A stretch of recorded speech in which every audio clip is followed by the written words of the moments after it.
za mara kwa mara baharini, vijana zaidi ya 150 kutoka eneo bunge la Lamu Mashariki wamepokea mafunzo ya usalama wa majini. Wakizungumza baada ya kukamilisha masomo hayo, vijana hao wamesema mafunzo hayo yatasaidia kutoa huduma za dharura kwa wasafiri na wavuvi baharini. Vijana hao aidha wamesema kuwa masomo hayo yatawasaidia baadhi yao kupata ajira katika maeneo tofauti yanayohitaji usalama wa majini.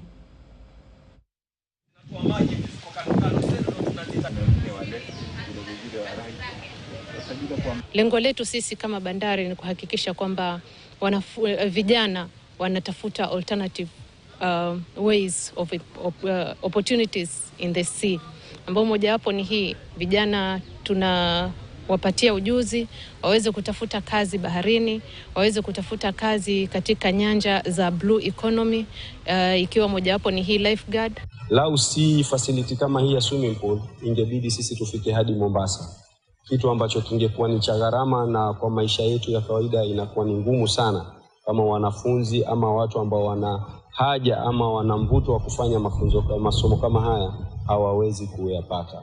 Kozi hii imeweza kufaidi vijana 253 ambao wale wameweza kufika ni 193.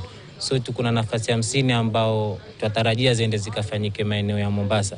Lakini kwa hawa 193 wote wamepata ujuzi ambao itakuwa hata kesho kukitokea dharura yoyote ya uzamiaji, wao wako na hizo tekniki, wanaweza kwenda kuokoa mwenzao. Kwingineko, mtazamaji,